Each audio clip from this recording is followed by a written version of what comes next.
Well, hello there, my fellow brothers, sisters, gamers, and anime lovers. Buster here again with a video that you liked and maybe want the part 2 to. part 2 to. You want the part 2 to be shown. Yeah. I'm not gonna curse you with a long ass intro because this is 58 minutes, and let's get the introductions out of the way and get this video up to date. Up started. So every single Warhammer 40k faction explained. Part 2 and Part 1 was only the human faction with so many sub-factions. So let's see if we're gonna learn more about the Greenskins, the Orcs, the Eldar, the Space Elves, the Dark Eldar, their dark cousins, not because of they're spiritually evil dark cousins. So yeah, I'm a lore nut, and I am explaining things to you. The Necrons, the robot Egyptian mummies, Chaos, the traitors of the humans and demons and anything else. The Tau, the space communist weeaboos. Just kidding. An alien race who is more on communism. And who else is there? Am I forgetting? The Tyranids, the intergalactic space roaches. And who else? Who else have I forgotten? You already got the orcs. The orcs, the fungi, the space fungus. So I think that's about it. I don't know if I've forgotten anyone else. Yeah, I think we got them all. Hey all, this is part 2 in a 2-part series on the Warhammer races. If you haven't seen part 1 yet, we do the Imperium of Man. You can check that out in the description, and I would highly recommend you watch that to get context for this episode. If you already have, go ahead and keep on watching. So after an entire episode of nothing but humans, we can now talk about Chaos, which involves humans again. Yeah. But a little bit less, we also got demons and shit. I just felt someone grab my ass. What? Like hard, Nick. So, as Stop. I mentioned many times before, we've discussed the warp, the immaterium, the hellish landscape, the purgatory dimension realm between the material realm of our existence. Now, Basically in the warp, super it's space terrifying, hell. horrible, there are demons everywhere, things are crazy, all your minds and thoughts and emotions get projected there. This is It heresy! so formless and empty. It is vast and tiny. It obeys the laws of time and physics while simultaneously does absolutely nothing of the sort. It is a hodgepodge and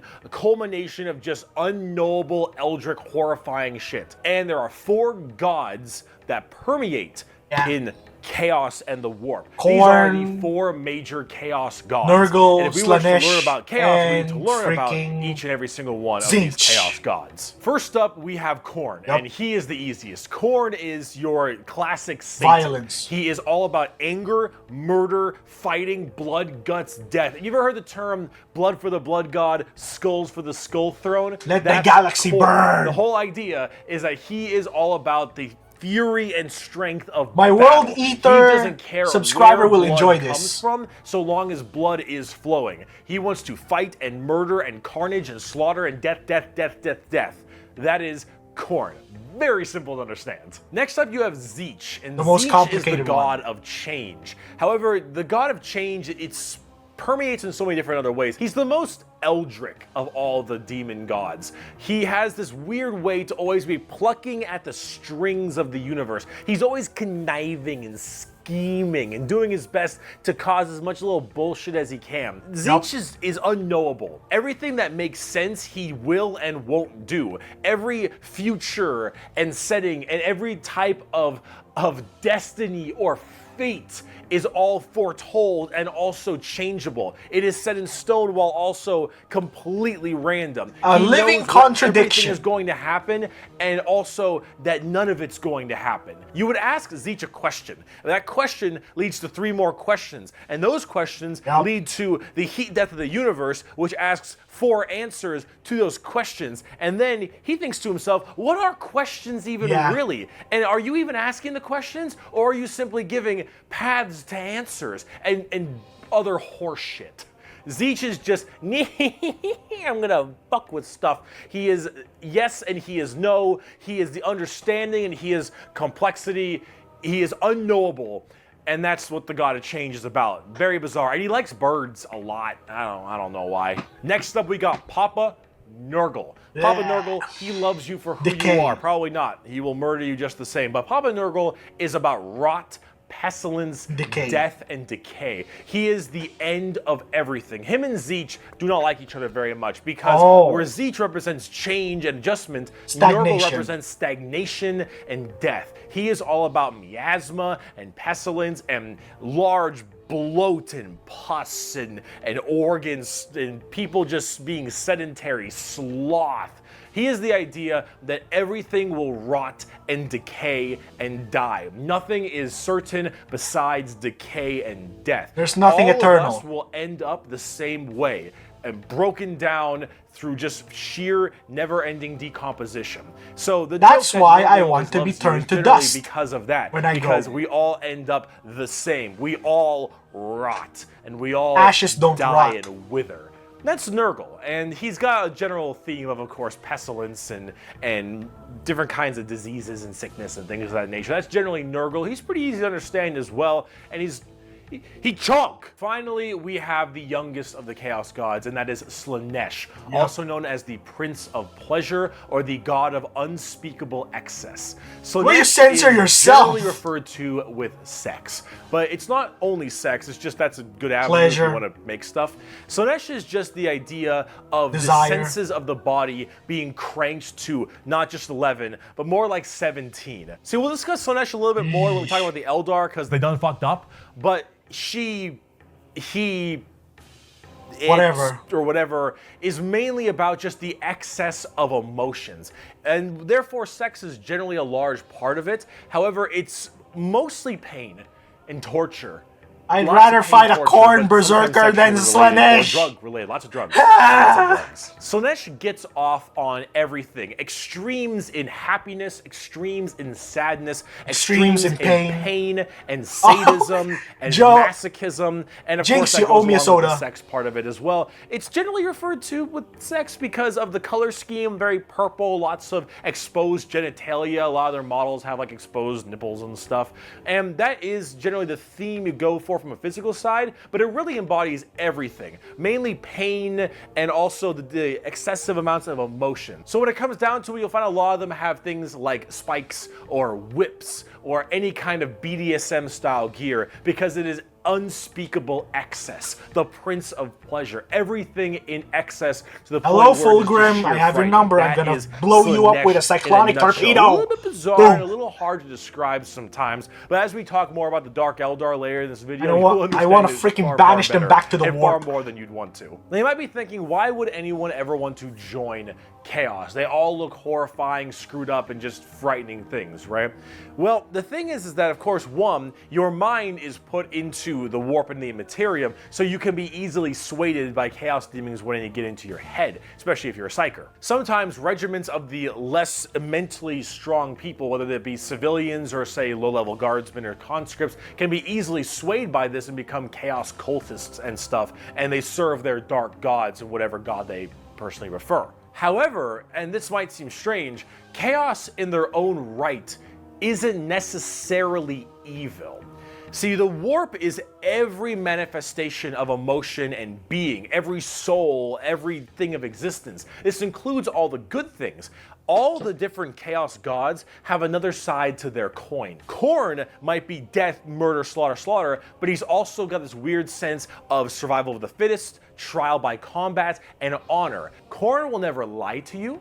Khorne will never stab you in the back. He'll stab you in the front. Khorne isn't about conniving and scheming. Khorne is about straight up mano-y-mano, you versus me, get in the ring, we're gonna murder each other hard right now. It may not be a good thing at the end of the day, but it is that other side of the coin. Him and Zeech generally don't get along because Zeech is that conniving schemer, but he's also about the idea of hope. Where there is change for your predicament. There is change for your problem. The hope of the galaxy, the ability to bend the world to your will, the idea that your fate is not set in stone, but in reality that you control your own destiny and can control it whenever you want. That's a the positive. Changer of ways. That is Zeech. And of course, Zeech and Nurgle hate each other because while Nurgle does represent stagnation, death, and decay, he also represents finality and ending. The fact that you can the circle of mentally life, beginning and peace, the end. knowing that you will end and how you will end. Fear of the unknown, fear of change is not present with Nurgle. With Nurgle, everything will rot and die, and that provides that finality, that ability that this Just is over. accept We it. are all Accept the same, end. and we will all end the same. We know the meaning of life. The meaning of life is to live and die and rot. And with that, it brings peace of mind. Slaanesh is a lot more simple. While they are the excess of emotion, they are also the representation of emotion. Slaanesh embodies happiness. Slaanesh embodies excitement and joy and pleasure, not only in the sense of the physical, you know, bam style of pleasure, but also everything else like food and drink and fulfillment, air basically. on your cheek and sunlight, the feeling, emotion and feeling. All of that is also represented with Slaanesh. So you have to ask, why are they always represented as super evil skulls and spikes on everything and want to murder everybody? I don't really got an answer for you on that one. My assumption is that because mentally humans may think worse thoughts even if we don't act on them, and therefore they're projected in the warp more. That one's a little bit weird. I don't know. This is me spitballing right now, but I don't know. You need a super bad guy. You already got the Imperium of Man. You need somebody to be a little bit worse than them. So you got demons. Honestly, who cares? I just want to buy like a bird magician. Look at him. So cool. So combining all this together, on the tabletop, Chaos Demons are generally very melee-based. They run in, go really hard. You have lots of summoning and conjuring, tons of spells. Generally a little bit frail, but they have special saves to make them a little bit stronger. You've got giant demons and smaller demons. You got hordes of little boys and tons of big guys. Demons are as they seem. Demons. Nurgle is slow, Khorne is super scary in melee, you've got Tzeentch who are far more into psychers and spellcasting, and then Slaanesh who is all melee, really fast but squishy, but in lots of hordes of tons of melee and pain damage, of course. So overall, the demons are a huge part of 40k and a massive threat to almost every single faction with the exception of a couple. However, except for the Necrons, because you can't corrupt the Necrons. The other 9 Primarchs we didn't talk about, which are the Chaos Space Marines. SpongeBob, the horse, really? and all of his boys, all of them in the Primarchs, they have all also become Chaos Boys, and they all have their own special Chaos Legions, specializing in so many different things, just like the Adeptus Astartes, the Angels of Death, the regular Space Marines. Chaos Space Marines aren't a whole lot different than the regular Space Marines. They have the same armor, generally the same training and toughness. They just specialize in different kinds of things. And also a lot of the Primarchs have ascended into greater is it greater demons?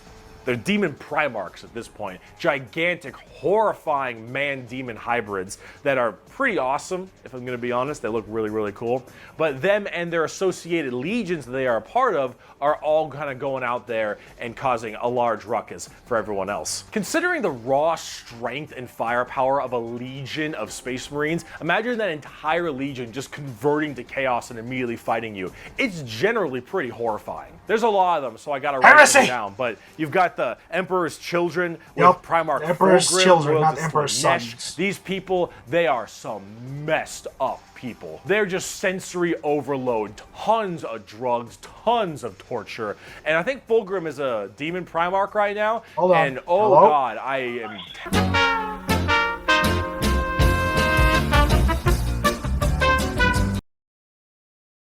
Sorry, I just got back and finished dinner and put away the groceries. So yeah, took me a while to get back. I do apologize. We're back to our regular scheduled programming. I hope I can upload this as quickly as humanly possible. So let's not waste any more time. On the tabletop, because the Emperor's Children are not good people. You got the Iron Warriors, which are kind of like opposite of the Imperial Fists, with Primarch Perturabo, I believe is his name. They're Chaos Undivide. They just kind of serve chaos in a general aspect instead of choosing one of the 4. But the Iron Warriors are big on the siege and fortification, and they're basically entirely against the Imperial Fists and are a major rival. Perturabo, I believe, is also still alive, and I'm also very interested to see what he looks like. He's a demon Primarch. Demon Primarchs are badass. You've got the Night Lords with Primarch Conrad Kurz. Dead. Conrad Kurz is dead, which is good because he's a sick fuck. But the Night Lords are generally about terrorizing people and terrorism. They're generally about fear, and rightly so. You've got the so basically brutal Batman, but that's a pun. At the same time, like a Batman but worse. They kill and mutilate and brutalize. But let me just say this Conrad Curse was actually cursed with foresight, like seeing the future. He saw the future of his death and he accepted it. And his death came swiftly by a Calidus assassin sent to kill him. He did accept it and ordered his own sons to not pursue and do anything or just accept that he will die. So she got in and she killed him. And the sons, being disobedient as they are, they disobeyed the command, went after the assassin. The assassin did her best to kill off as many Astartes as possible, but she got killed. Sadly, this is gonna be visceral. I hope that YouTube does not take it so. But this is the lore. She was disemboweled and she got spat on in the face with. And Space Marines can spit acid if they want to. There's a gland in them that can do that. So yeah, she had her face melted off, I guess, by Space Marine spit. One reason not to have partners in life, huh? They can't procreate. They can't do the usual things we know normal people can. The World Eaters with Primarch Angron still alive. Angry. Also excited to see. Angron, if you think you've known an angry person, Angron is the angriest son of a bitch you will. Angriest person, yeah, true. At the same time, you're not gonna see him, especially with the orcs promising to butcher freaking Angron for killing the one and only Commissar Sebastian Yarrick, who freaking earned the orcs' respect. And now, because he killed him, the orcs have promised to crump the ever-living shit out of freaking Angron. So good luck, Angron. You have the entire orc horde up your ass. Good luck. Never know. Angron removed parts of his brain that didn't make him angry, so he could be angrier. Angron. Fucker's mad. You've got the Death Guard with Primarch Mortarion. They actually have their own special codex and their own major army on the tabletop. Mortarion himself is actually one of the models, and look at him. Look at him. It's so cool looking. Of course, Nurgle based, obviously. So very slow, but very tanky. You've got the Word Bearers with Primarch Lorgar. Lorgar is, I believe, still alive. I don't know what's up with him. He's a major prick that started everything. Who caused all the major problems in the beginning. And Erebus. At least I blame them for it. They're little assholes. You got the Black Legion with Primarch Horus. Who is now gone. Nerd. You've got the Alpha Legion with Primarch Alfarius Omegon. Chaos.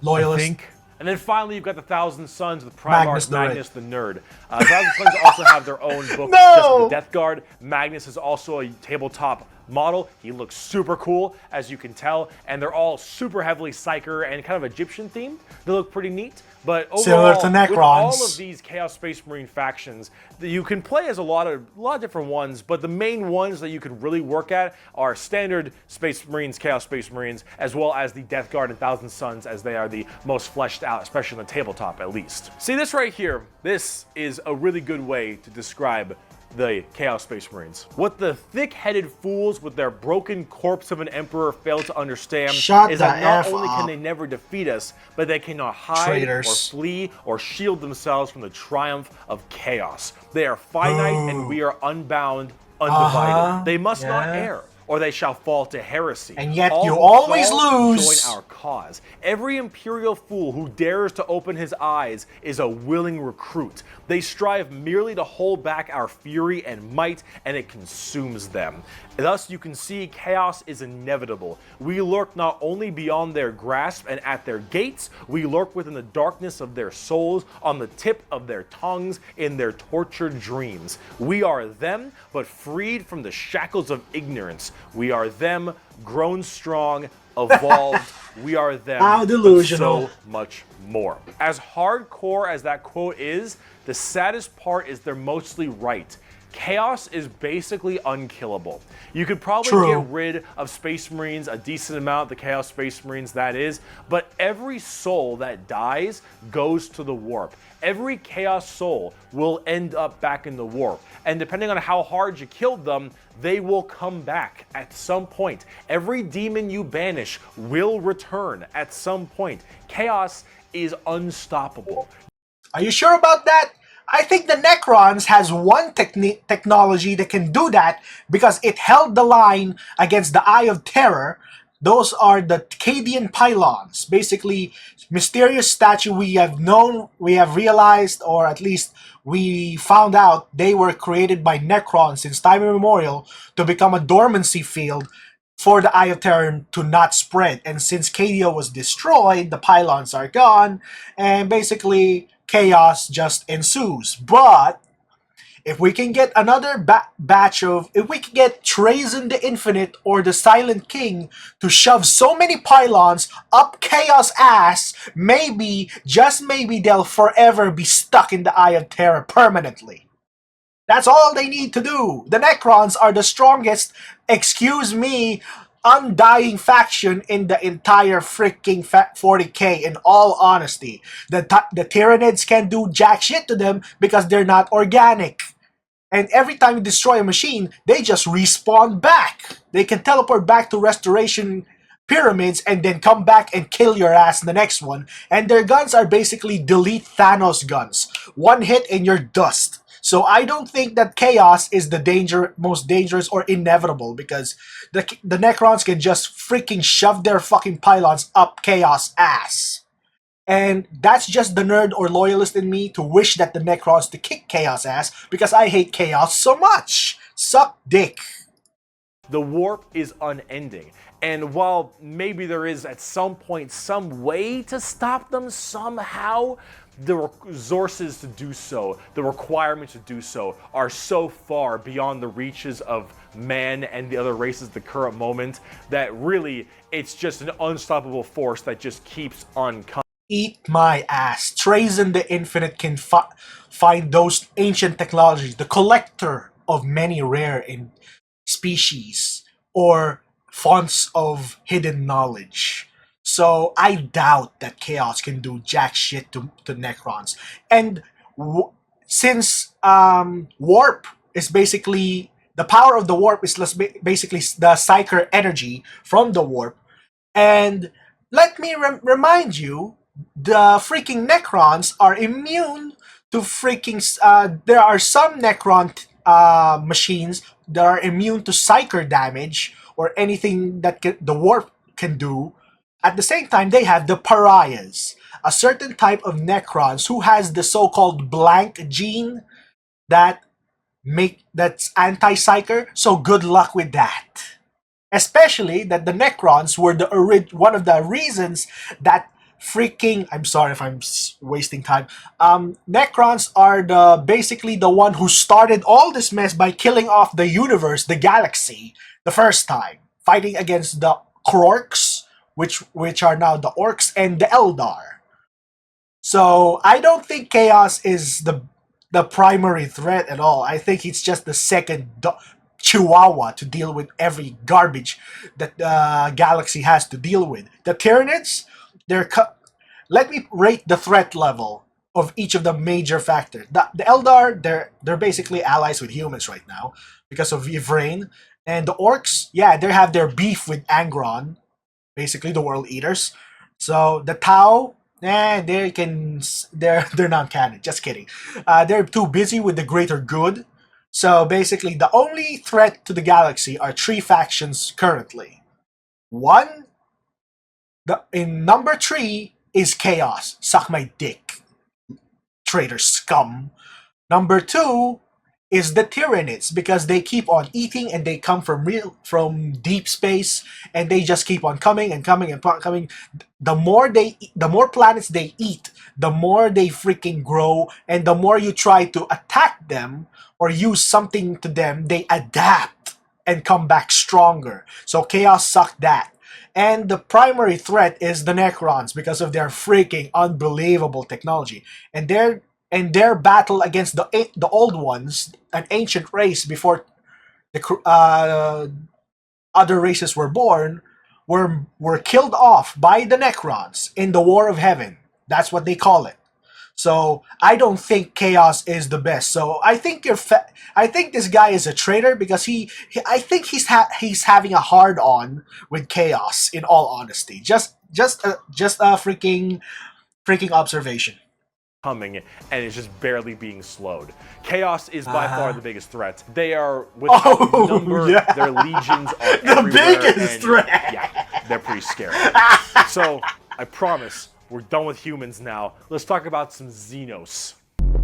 Tyranids are one of the biggest threats, not chaos. So let's talk about the Eldar, or also known as the Eldari, which are a super hyper-specialized and very technologically advanced race of, well, elf people. They were, as Space well, elves. responsible for the creation of Slaanesh.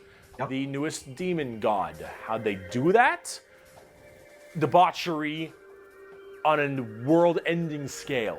See, back in the day, it was just Khorne, Tzeentch, and Nurgle. Like and the TTS Eldar Emperor are said, very, they fucked very ancient. a lot. Millions of years. These Eldar, however, have a bit of a sensory problem. You know, every kind of pain or feeling that you have is a little bit amplified compared to the normal. Gilliman's girlfriend. However, with Eldar, as their race advanced so excessively, and they became so self-reliant, and everything became so easy, there was no requirement for food production anymore. There was no shortages. Everything was basically done. Everyone was so comfortable. And that comfort breeded this weird sedation. And that sedation breeded the requirement for more and more debauchery. Debauchery! Debauchery! Debauchery! When everything you Please don't have put can be Lilith so in there, easily for goodness acquired, sake. you will end up down this road She's a dark of Eldar. pure debauchery. All of the senses the Eldar had that were so powerful, things like feeling, happiness, sadness, and just evil and good, all needed to be satisfied and satiated. And the desire to satiate these senses grew more and more with worse and worse debauchery. It started off with things like sex and drugs becoming so much more rampant because these are the first things you generally turn to when requirements for living are so easily accessible. It would get to the point that they wanted made excitement, Sandra Cohen and they got it Bioshock look in the form of sane. Slaanesh. All right, this is the kind of debauchery it led to. It was constantly satisfying and satiating these sexual and sadistic or masochistic fantasies that only elevated and elevated. And this was species. Good job, Eldar. You gave us more problems. People started going down darker, more depraved, and more violent paths as time went on. However, some people didn't entirely take to that. Some of the Eldar were looking at this depraved species that they had become and said, no thanks for me, dog, I'm good. And they bailed. These are the Craft World Eldar. They left on these giant continent-sized starships called Craft Worlds. They believed in learning the old ways of the Eldar and pushing away from this depravity, or stealing from the ancient, and the going old back ones, to their main roots. And so they would segment themselves on these giant craft worlds far in the outer reaches of space. They even had this thing called the Webway. Remember what we mentioned about warp travel with the Imperium? A better the Eldar version. had something way safer called a Webway. And the Eldar Webway and the is Emperor actually tried that like underneath Terra. Kind of thing. And in that pocket dimension, there were also more horrible, depraved groups and clans that would spend their time in there. And if you imagine the debauchery was bad already, these were debauchery X10. So all of this continued, and it bloated until Slaanesh just burst forth. All that emotion, all that mental, well, thought processes, I suppose, all of this in such a condensed space. Don't forget, this is all being shot, all their souls as well, into the warp. All of this depravity right into the warp.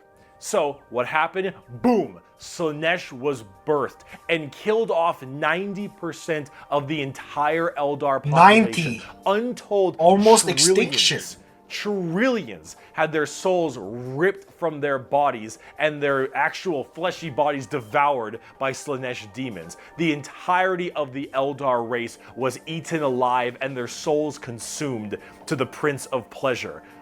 All of them got fucked up.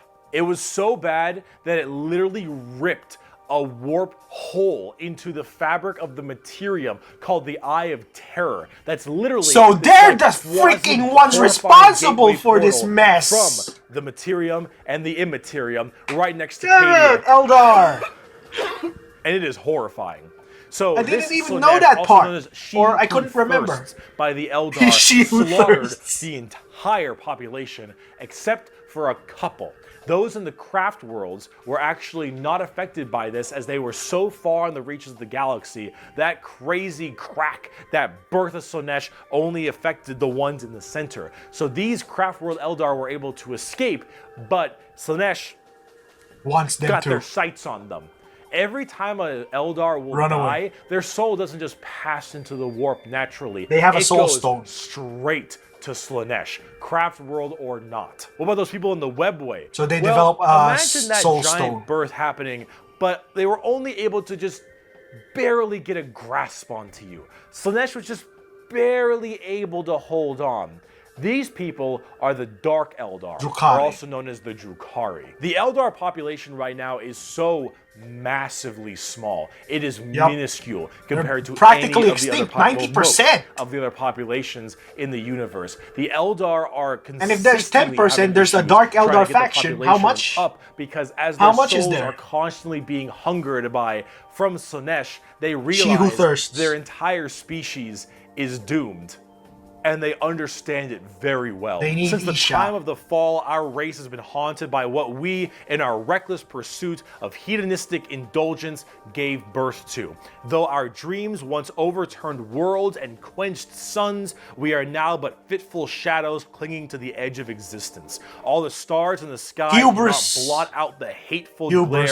glare of the red moon's eye. The birthing place of the great enemy pulses with all the malice of a demon that is dreaming, casting its shadow over all we have ever done and all we ever shall. Every twisted strand of fate and casting of the runes leads me to this time, to this place, and it is clear that the final battle awaits me at the ancient Crone worlds, a conflict the likes of which has not been seen since the Mon-Kai warred amongst themselves and their corpse of a Mon-Kai, seer fell us, to his traitorous humans. son. Is coming, and all my steps lead Just say towards monkey. it, no matter that I walk other paths. I You see the think stars us so stained red inferior. with the blood of the Mon-Kai, and though their wars do not concern me, I would gladly let them destroy one another. I know that to avoid Irony, this you're fight the one is to in condemn extinction my race right to now. inevitable doom, and though Not all the I see is Imperium. darkness, I know that I will not flinch from my destiny. And now let's talk about cute plastic models. Bro, I'm straight up not having a good time. The first playable race we have for the Eldar are the Craft World Eldar and living in those Craft World starships I mentioned earlier. And each of them have their own kind of Craft World, almost like a Space Marine Legion. Each Craft World is in itself its own special kind of group. And They're the only ones I remember. BL-10, that's another. fast and rely a lot on trickery. They are squishy, a bit weak, but they're very in tune as psychers. Tons of psychers across the entire Eldar population. Technology and also. their weaponry and abilities are fast and extremely hard hitting, but of course rather fragile. Understanding an Eldar's brain is an exercise in futility. They are all over the place in confusion and trickery on a whole galactic scale. They fight weird, they think weirder, and Eldar in their own right really rely on this to keep their species alive. They need to think about deception and the strangeness of what they do if they truly want to not be immediately murdered and slaughtered wholesale thanks to their entirely small population. Yep. However, I must say that it seems like their population is getting slightly better. These craft worlds hold millions upon millions of people. And That's a as lot, they regardless. continually, reproduce and have their craft worlds expand, losing a few people in battle, while hurts a lot, they aren't really losing what's extremely precious to them. It's not like every single death means the death of their species. It seems like they're kind of on the upturn a little bit. They're still a doomed race. Especially with the sucked into alliance with the Slaanesh Imperium every right time now. someone dies, but they are definitely doing a little bit better than they were before. Eldar are fast, cunning, and what they don't make up for in tankiness, they make up for in extremely advanced weaponry. They also call humans Mon-Kai, which is something I mentioned earlier. Monkey. That is a derogatory slur for humans in the Warhammer world. Yeah. Why is it called Mon-Kai? Well, it's because you can't, in your game, call people monkeys. Why? On the tabletop, exactly What's what I the said. reason? Not very tanky, generally pretty squishy, hit like trucks, and move at Mach 5. Yeah, they hurt. Fast, hit hard, die fast. Exactly how Is it's that done. They've been chain good for a very swords? long time, too. We bring only death and leave only carry-on. It is a message even a human can understand. Eldar. So, Drukhari. Let's talk about the Dark Eldar. Uh-oh. On today's episode of How Fucked Up Is Cover Fucked your Up, eyes! Cover your eyes! So those people I mentioned in the webway, in the Just kidding. super I'm not that- deranged cults and the depraved not that people vanilla. of the Eldar, in the webway, they didn't quite get a hold onto them. Slanesh like has them, but it has them on like by the pinky finger. And they're slowly being consumed by Slanesh, but they found out they can stave her off by doing Slanesh things. Yeah. The Dark Eldar are by far the Sadists. worst, most horrifying, disgusting, depraved, and brutal race in all of Warhammer 40k. Yeah, These you know, are entirely they a beat group of people chaos, whose which is full purpose something to different. save their species from extinction, to go into planets, raid them, and take as many slaves as they possibly can to torture them for 1, 5, 10, 20, a million years, because that torture will keep them from dying. They look very BDSM style too. They definitely have a lot more spiky bits, and they have a lot more of that kind of leathery black look to them. But example, let's say you are an upstanding Imperial citizen, living life on a regular planet. You get invaded by the Necrons. The Necrons will shoot you with a deatomizer, and you will be destroyed in a millisecond, and that's it. Not the worst way to go. You are invaded by Chaos Marines or something. You take a bolter shot to the head or a chain sword across your stomach, and you get cut in half. Painful, but not the worst. The orcs arrive. They beat you to death. They will crump you. Hurts, but, you know, whatever. Tyranids, they eat you alive. It's pretty rough. The Dark Eldar.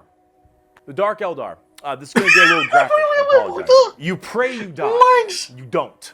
You are instead taken as a human slave. Yeah, you wish you were dead. dead. Endless work and agony, 24/7. They will make sure you can't not die, as your pain satisfies them. They will hook you up to all manner of torture devices. They will inject pain-based stimuli drugs directly into your nervous system. They will slowly run razor blades across your skin. They will fillet you and pull out your teeth and your fingernails one by one. They will remove your appendages and your skin and wait for it to grow back so they can do it again. They will murder and torture and use the R word that rhymes with grape. No wonder I wanted to stay away from this faction. And do the exact same thing to them. You yourself will also not even chaos. With grape anywhere, you're just dead. And everywhere possible. And this will occur for 20 Oh years. my gosh, no until wonder you are no the longer other tree satisfying hates them. Slanesh. You will be contorted, crushed, and twisted into some form of trophy. A fleshy trophy, or a ring, or a couch, or a TV stand, or perhaps a wonderful hat, while you are, of course, still alive and breathing. And you will become a moaning, fleshy trophy for eternity. And that is what happens when you are taken by the Dark Eldar. They are the most depraved, most horrifying race in all of 40k. They're not dangerous, but they're messed up. So they all don't die. They are literally forced to do this, because if they don't, Slanesh's grip will get harder, and they will have their souls pulled away. So long as they keep doing this, Slanesh is like, "You're doing good, man. You're doing solid. You keep that shit up, you elf-eared bastards." That's the Dark Eldar. That's the Drukhari. Oh man, they are horrible. On the tabletop, they're actually kind of like Eldar, but more extreme. They are even squishier than the Eldar. Prepare the exterminatus! We must go to Komora right now. Skirmishers. We need to put an end to this. Speedy, get around them, do a lot of damage, get away kind of stuff. That's most of the Dark Eldar. Look up the definition of Grim Dark in a dictionary. You'll find a picture of the Dark Eldar. Yeah. And Sev from Republic Commando. What a quote from Mr. Vecht. "We are the lords of despair, leader, masters of terror. Dread and agony are our meat and wine, and they are plentiful indeed." Man, they could be best friends with the Night Lords Legion. Dark Eldar. Let's talk about the Harlequins. No. Clowns. What's the matter, Andy? Don't you want to have some fun? The Harlequins are a bizarre race of Eldar. They're demonic clown performers. They're like a weird mix of Sander Cohen from BioShock and Jin from League of Legends, but in a more clown theme. They're artists of death and perfecters of their craft. They do not belong to craft worlds or any of the weird Drukhari Yeah, I don't people. understand They this guard group. something called the Black Library, which is this giant tome of never-ending knowledge deep in the heart of the Eldar webway, and also guarded by their god named Kegorok, I believe is how you pronounce his name. Deceiver? He is the laughing god. But it's the Eldar's laughing god? And these are the Harlequin clowns. These are Eldar clowns, okay? So imagine the things that an Eldar, these depraved individuals, would find funny. And this is the god of that. It's a horror clown. These are gods of horror for us normal people. For them, that's they're like, creepy. oh, it's so funny. They're all dying horribly. Honk, honk. They're very bizarre and difficult to describe. They've escaped the ruinous powers of Slanesh somehow, but their main thing is guarding that Black Library. And the Harlequins just... They're demon clown performers. They're barely any models on the tabletop. They're good in melee. They're demon clowns. There's not much about them. I'm not sure. I would got like to quotes. know It is more too of the easy Space for an Marine Eldar to Legion embrace of the the obscene Damned. virtues In of all chaos. honesty, For not Slanesh this. is nothing more than a manifestation of the Eldar mind in its most wild and unconstrained form. Human morality is meaningless to the Eldar, and to the dark side of the Eldar mind, all life is to be expended at a whim. Cruelty and generosity are but the impulse of a moment.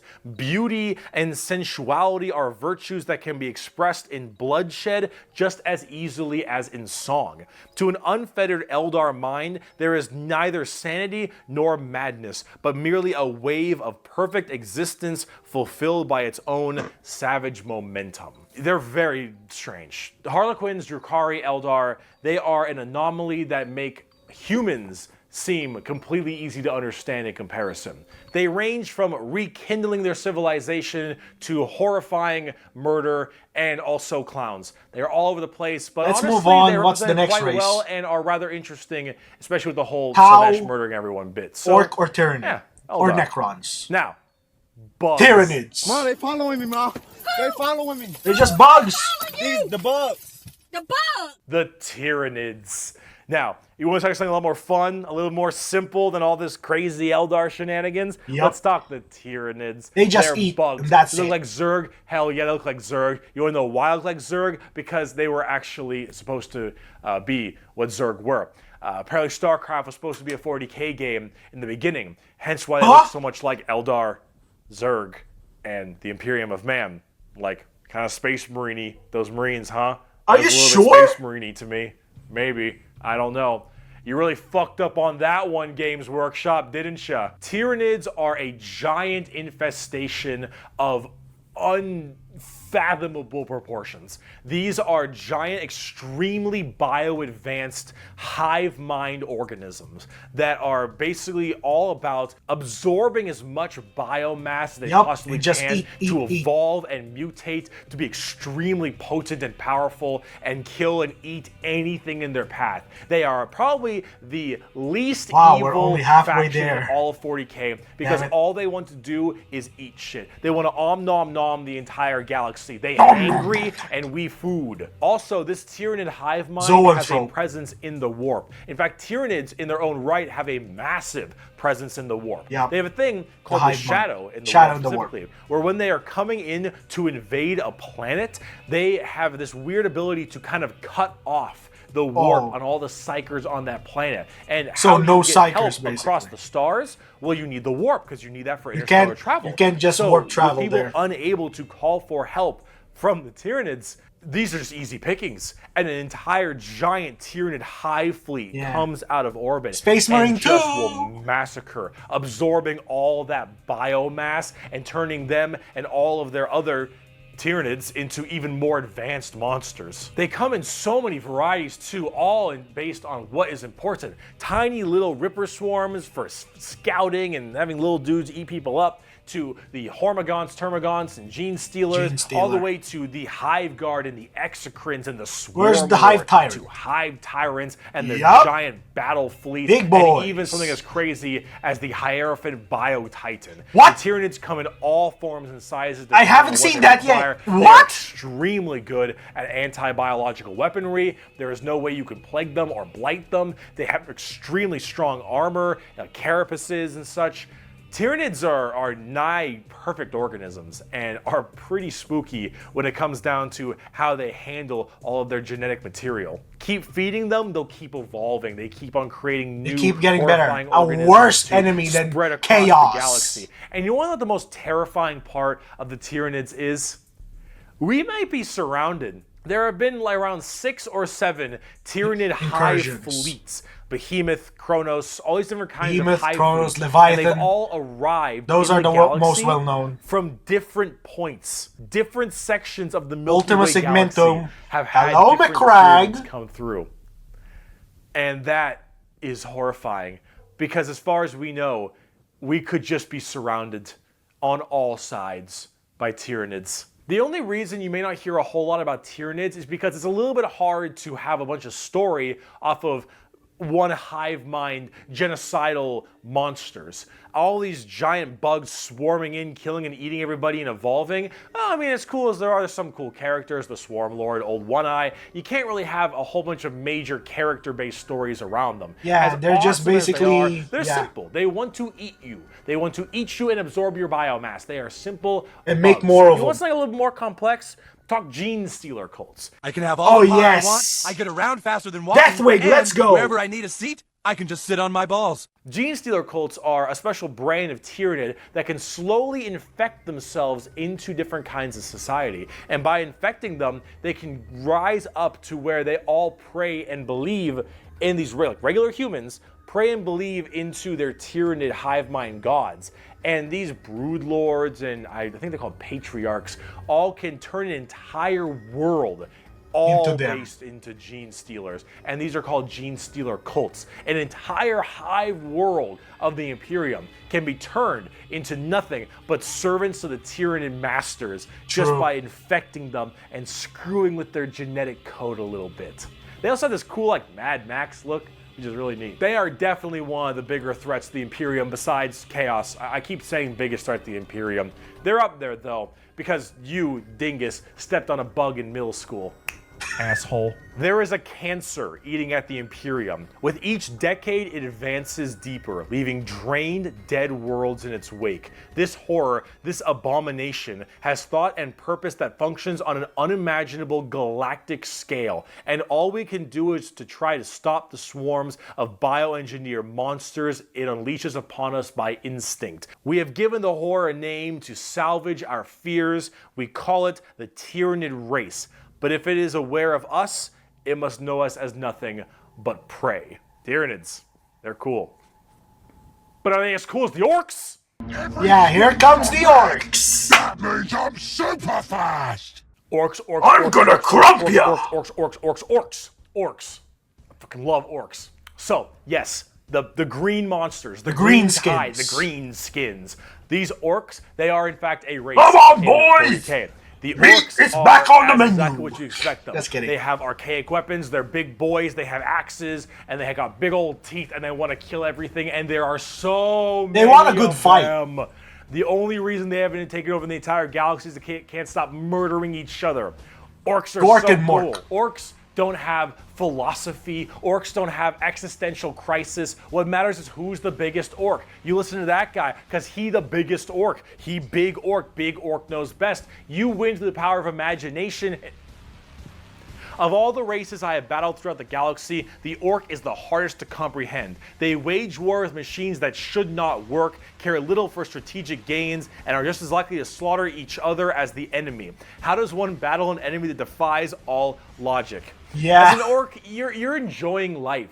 You're enjoying the life you're given. Your whole life and job and purpose is to get up and beat each other to death because you can. The biggest orc is the man who understands everything. He is the boss. And orcs have this really weird, like, big, dumb, stereotype British accent, which is just hilarious to me. Those are orcs. You fight. Storm you like to boys. fight. Your whole purpose is to fight. You wage war because you want to wage war. You got your boss over there, and you better listen to the boss because if you don't listen to the boss, You're the a boss crump. will squish you and make you an example for Crump. the other orcs, and then you can't fight because That is the orc term. dead. You'll And crump orc ya. dead is You orc get? dead can't fight because the orc dead. Orcs.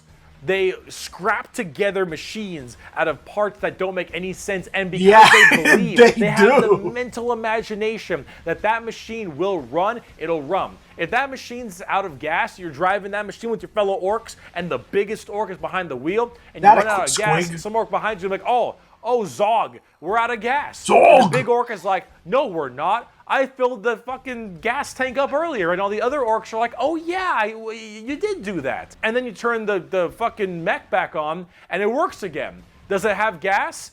Probably not, but it works. The power of imagination. They paint things red because it makes them think they goes faster.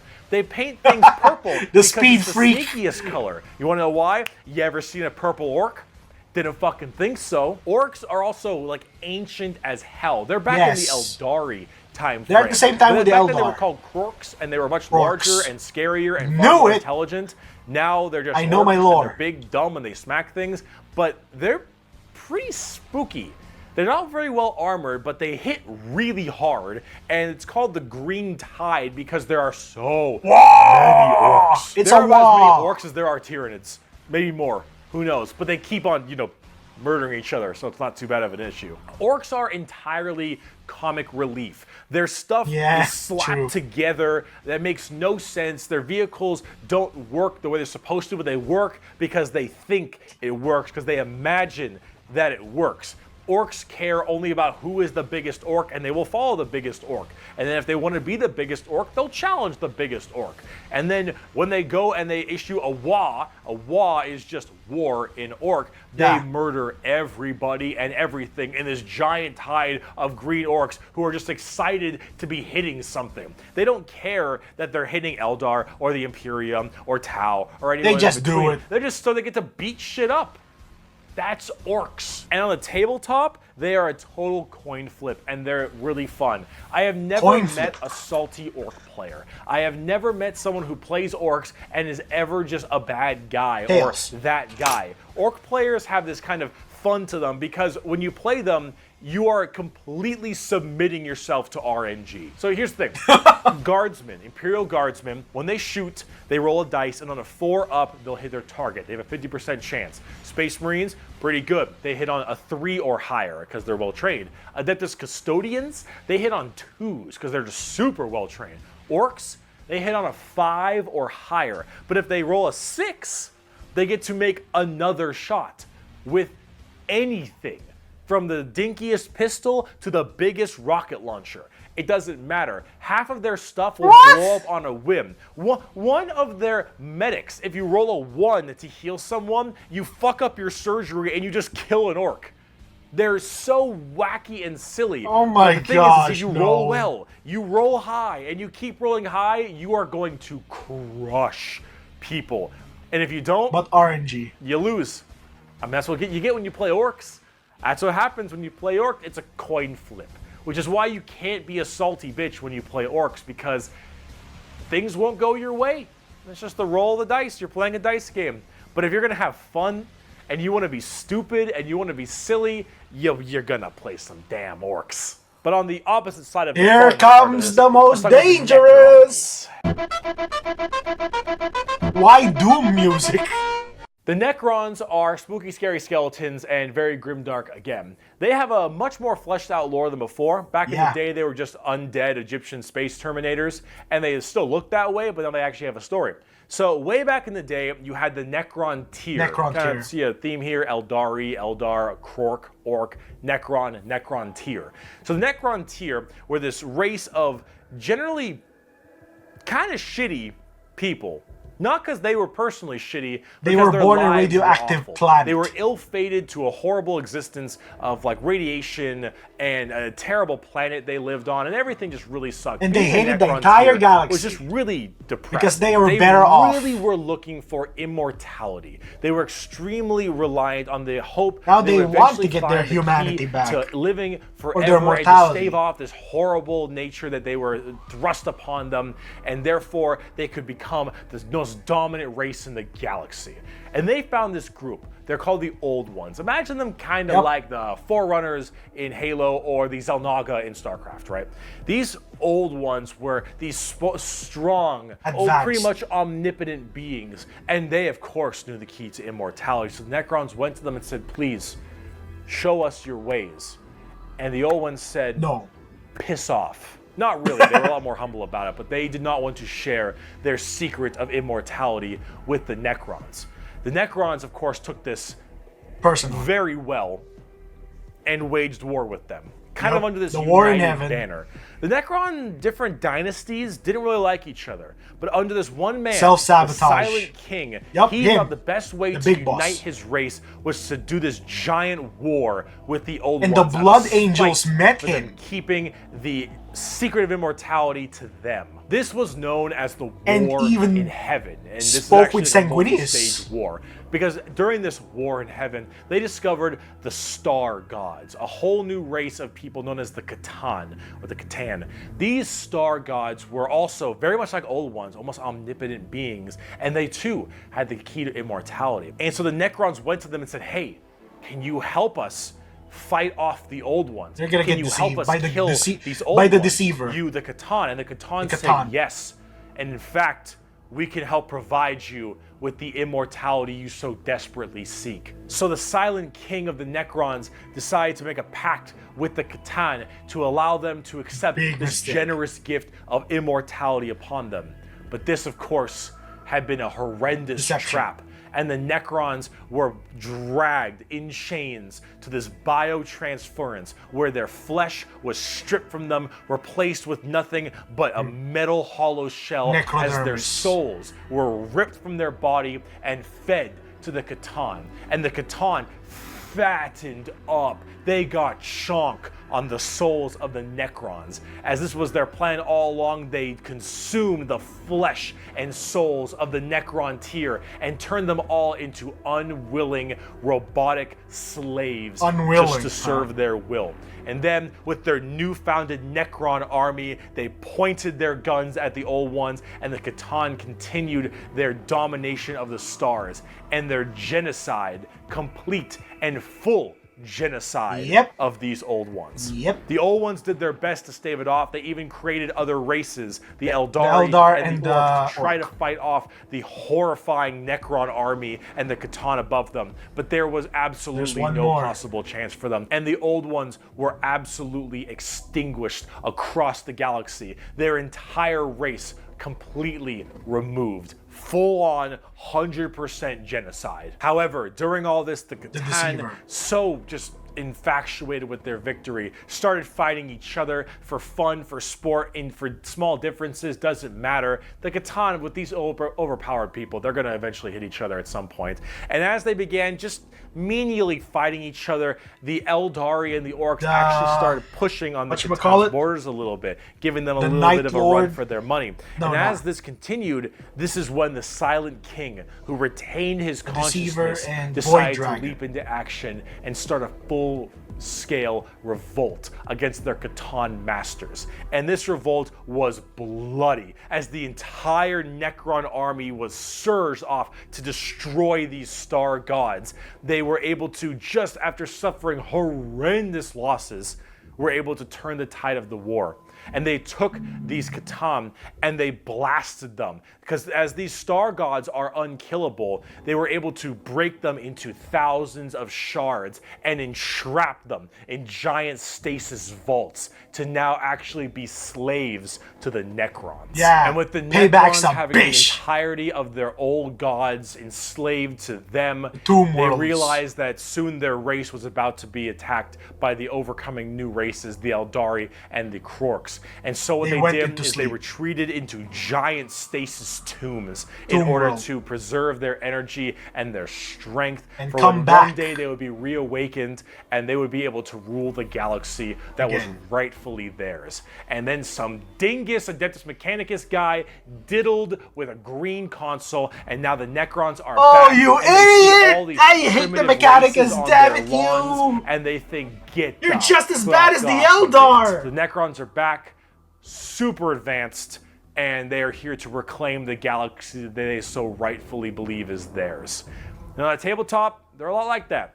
Tons of undead Egyptian skeleton robots that when they die, they just get right back up because they keep on reanimating. Hard to kill, tons of crazy stuff. You can use Better the than the Catan freaking chaos themselves as units to fight with. It's pretty cool. The Necrons are one of the three major events in 40k. The Horus Heresy, the Fall of the Eldar, and the Awakening of the Necrons are all pretty substantial events. And the Necrons themselves are pretty dang cool as well. Here's a good quote from a wonderful Dawn of War game. Lucky creatures, as long last you have found the tranquility of death. I was like you once, clinging to life and blind to the truth. Dark Crusade, when I uncovered the truth, I too shuddered and paled with fear. Deep in these catacombs, I was remade. Here, my brethren slumbered for eons while the living grew like weed. My Lord knew this day would come. He had plans for us all. We would purge this world once more. So come, poor victims of life. We will grant you tranquility in these crypts. Kronos will be a tomb world once more. Kronos, yes. Necrons Dark Crusade. are also pretty smug. Trazen the Infinite especially. A little dickhead. Yep, Trazen. But speaking of dickheads, last race. Let's talk the Tau. They're not canon! The By exact Kitten. formation of the Tau Empire is not entirely understood. However, a long time ago, many thousands of years ago, in the 40k world that is, some Imperial navigation vessels were going around through different areas, and they saw a primitive race, blue people, smacking each other with sticks and stones. They thought, nah, dumb Xenos race, who gives a shit, and they bailed. Then this giant warp storm occurred right in that major area, unable to be breached. Then, once that warp storm 6,000 years later subsided, hello. I'm a those little weeb sticks. myself. Well, they decided to actually have no war of any kind, and all just unite together under one flag, The greater Tau good. Empire. And now they have gigantic starships and Gundam robots and lasers and railguns and mechs, and they are here to ruin your day for the greater good. That is generally the Tau Empire. They do not have engage this in kind of melee. feeling of this homogenous group. All species can go underneath the banner of the greater good. The greater good is their idea of the fundamental increase and help of all. In fact, they are most likely the most like the Covenant in Halo, where they have the overarching prophets, being the ethereals, who are actually kind of dicks and like to pull at strings a little bit, but then you have all these different races directly underneath them, and they all work together in this big group as this large, foreboding race that tries to spread their weirdly pseudo-religious influence across the galaxy. The alien is not intrinsically evil. Do not hate him. Pity him, his ignorance. Seek to understand his differences and equate him with his inadequacies. Only then will he accept his place in the greater good. That is generally the Tau. And if you're kind of wondering like what their mainly big shtick is, well, they're all about space big communists. robots and mechs. They have laser rifles and rail guns. They got giant mechs with tons of missile pods and heavy rail rifles and rail guns and burst cannons and ion accelerators and void shields and all this stuff. And that is generally what the Tau's all about. On the Imperium have Probably void shields thinking, themselves. Bricky, this doesn't sound that evil. This doesn't sound very grim, dark Warhammer. Somewhat. And you'd be right. The Tau Empire really don't have that much of a horrifying, grim, dark style like everybody else. They're much more younger, new age thing. In fact, they're probably a lot less evil and a lot even better than they are now back in the day because they liked having like that good guy faction. But a lot of us who really like the dark, depressing style of Warhammer didn't really like it that much. So, see, the Tau get a lot of hate, and a lot of that hate isn't necessarily unjustified. It's mainly from a tabletop perspective, but as you can see from all the visuals I've shown you recently, they don't really fit in the 40k universe very well. They lack that super dark, dramatic, kind of high gothic level the Imperium has. They don't have the weird kind of like grungy stuff that Chaos or say the Orcs do. And the Necrons and the Eldar have their own specific style as well. The Tau really do look like something out of Gundam. And while it isn't necessarily a bad thing, it does definitely not fit too well. There's that. There's also the tabletop problem. In tabletop, Tau are horrible at melee combat, but exceptionally good at ranged combat. So they blast everyone in combat, but exceptionally.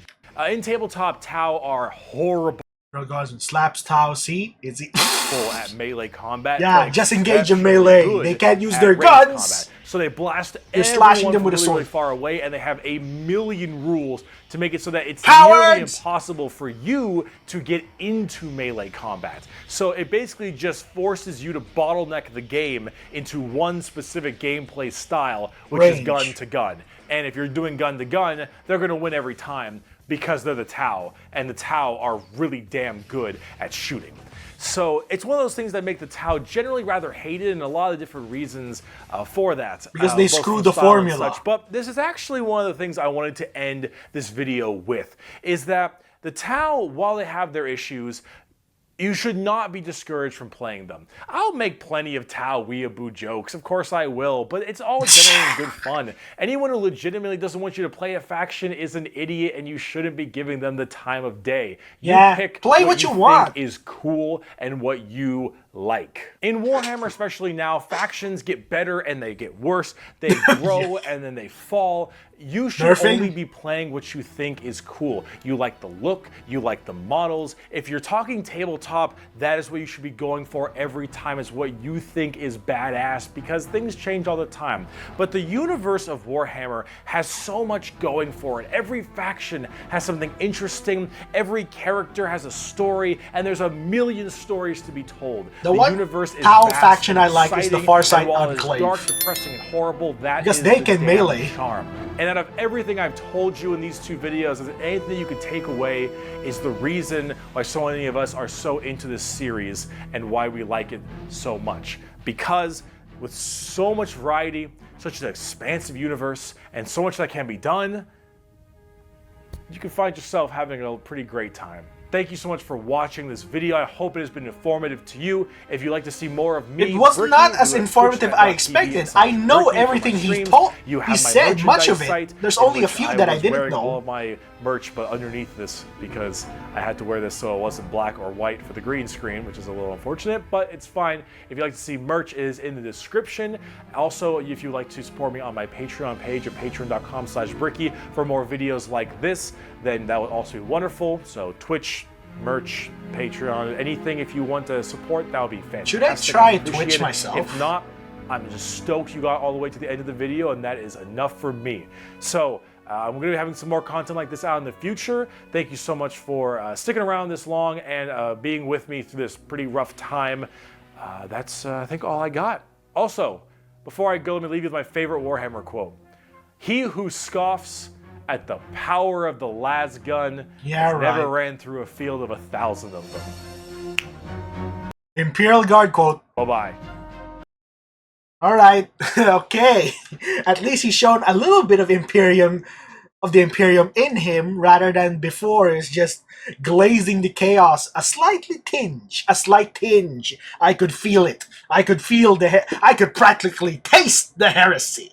But I'm just kidding. That's the role-playing aspect of Warhammer 40k. We just enjoy this shit. In all honesty, I enjoyed this entire video. Believe me. It brought the super nerd or turbo nerd in me. And I hope you guys enjoyed that. I'm not going to make a long-ass outro, so remember to like, comment, subscribe if you really want to. It's really up to you. Support me on my Ko-Fi, Patreon, or PayPal right there on the channel's banner. So I'll see you guys in the next video, and I hope I'm going to take a little break from this because 1 hour video takes a lot out of me. So until next time, I'll see you guys on the next video. Be there or be freaking square.